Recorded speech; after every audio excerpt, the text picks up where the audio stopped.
కాంగ్రెస్ నాయకులు ఇన్ని దశాబ్దాల కాలం ఏం బీకారు? రాముని అవమానించామా? ఎవరు అవమానించారు? బీజేపీ వాళ్ళు అవమానించారా?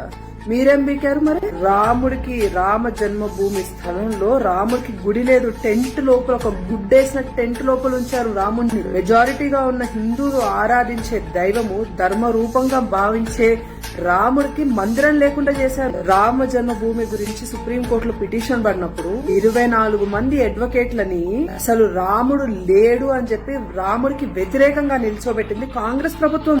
రాముడికి మందిరం కట్టాలి అని అడిగితే ఆర్ఎస్ఎస్ కార్యకర్తల్ని స్వయం సేవకుల్ని కాల్చిపడేశారు కాంగ్రెస్ గవర్నమెంట్ లో. అసలు రాముడే లేడు, రాముడు అనేది ఒక కల్పితము, వీళ్ళు సృష్టించుకున్న ఒక కథ అని చెప్పింది కాంగ్రెస్ నాయకులు. అరే సిగ్గున్నారా బే మీకు? అసలు కొంచెమైనా ఇంగితం ఉందా మీకు? రామ భక్తుడైన హనుమంతుడిది చాలీసలో ఉంటది, భూత పిశాచి నికట్టిన హియారు. మీరు హనుమంతుడి పేరు తలుచుకుంటే భూత పిశాచాలు దగ్గరికే రావు అని, రామ భక్తుడి పేరు తలుచుకుంటేనే భూత పిశాచాలు దగ్గరికి రావంటే రామున్నే తలుస్తున్నాం. మీరు ఏడుకల్లో వస్తారు రామ జన్మభూమి. ఈ అర్హత ఏంటి అసలు రామ జన్మభూమిలో అడుగు పెట్టడానికి? నరేంద్ర మోదీ గారు దీన్ని ఒక ఎలక్షన్ టూల్ గా వాడుతున్నారు. మందిరం పూర్తి నిర్మాణం కాకముందే ప్రాణ ప్రతిష్ఠ చేస్తున్నారు. పూర్తి నిర్మాణం గురించి కాంగ్రెస్ నాయకులు మాట్లాడారు. వాళ్ళ అలయన్స్ లో ఉన్న ఒక పార్టీ అంటది హిందుత్వం అనేదే ఒక మలేరియా, డెంగ్యూ లాంటి జబ్బు, కరోనా లాంటి జబ్బు, ఈ మహమ్మారిని తొలగించాలి అని.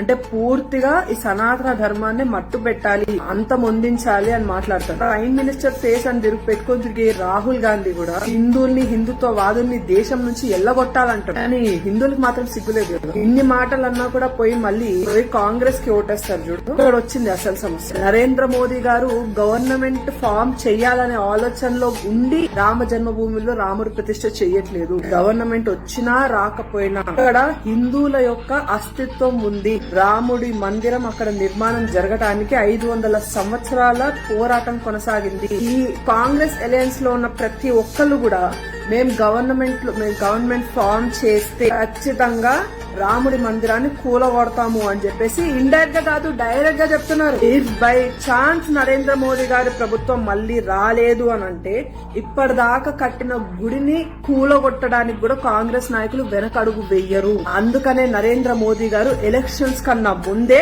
రాముడి యొక్క ప్రాణ ప్రతిష్టని పూర్తి చేస్తున్నారు. శాస్త్రోక్తంగానే ప్రాణ ప్రతిష్ఠ అనేది జరుగుతోంది. ఇందులో ఎలాంటి సందేహం లేదు. రామ మందిర నిర్మాణం పూర్తి అవ్వడానికి డిసెంబర్ నెల వరకు టైం ఉంది. అప్పటి వరకు వేచి చూసి డిసెంబర్ నెలలో ప్రాణ ప్రతిష్ఠ చేద్దామని అనుకుంటే బై మిస్టేక్ కాంగ్రెస్ గనక ఎలయన్స్ ఎఫెక్ట్ వల్ల అధికారంలోకి 0.1% మాత్రం వాళ్ళకి ఛాన్సెస్ ఉన్నాయి. కానీ ఆ 0.1% లో వచ్చింది అని అంటే ఇప్పటి వరకు కన్స్ట్రక్ట్ అయిన గుడిని కూలగొట్టడానికి కాంగ్రెస్ నాయకులు వెనకడుగు వెయ్యరు. అప్పుడు ఏమవుతుంది? 500 సంవత్సరాలు కాదు, ఇంకొక 5,000 సంవత్సరాలు మీరు పోరాటం చేసినా కూడా హిందువులకి అక్కడ రాముడి అస్తిత్వాన్ని కూలగొట్టిన వాళ్ళము మనమే అవుతాం సాక్షాత్తు. ఎందుకనంటే కాంగ్రెస్ లో ఉన్న అలయన్స్ లో ఉన్న నాయకులు ఎన్నిసార్లు యాంటీ హిందూ ఎజెండా మీద వర్క్ చేసినా, యాంటీ హిందూ స్టేట్మెంట్స్ ఇచ్చినా, యాంటీ హిందుత్వ స్టేట్మెంట్స్ ఇచ్చినా కూడా ఈ హిందువులకు కనీసం చీమ గుట్టినట్టు కూడా అనిపించలేదు. దరిద్రంగా పోయి వాళ్ళకే ఓట్లేసి గెలిపించుకుంటున్నారు. కాబట్టి ఈ చిన్న భయంతో ఒక్కసారి రాముడి ప్రతిష్ఠ జరిగింది అని అంటే భక్తులు అయోధ్యకి రావడం మొదలు పెడతారు. భక్తులు ఫ్రీక్వెంట్ గా వస్తున్న టెంపుల్ ని క్లోజ్ చేయడానికి కానీ డిస్ట్రాయ్ చేయడానికి కానీ వాళ్ళకి ఛాన్సెస్ చాలా తక్కువ ఉంటాయి. నరేంద్ర మోదీ గారు కేవలం అధికారం కోసం మాత్రమే ఆలోచించి ఎలక్షన్స్ కన్నా ముందు ప్రాణ ప్రతిష్ఠ చెయ్యట్లేదు.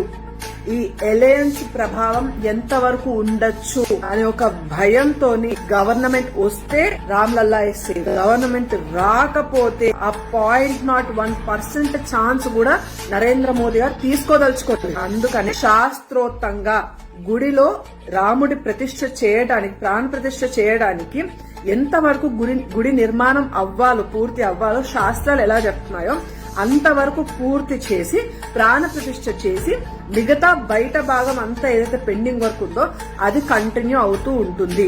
ఇది అయోధ్య రామ మందిర ట్రస్ట్ వాళ్ళు చూసుకుంటారు. మీరు ఓట్లేస్తారని రామ మందిరం నిర్మాణం చేయట్లేదు. అస్తిత్వాన్ని కాపాడడం కోసం, హిందుత్వ అస్తిత్వాన్ని కాపాడడం కోసం అక్కడ గుడి నిర్మాణం జరుగుతోంది.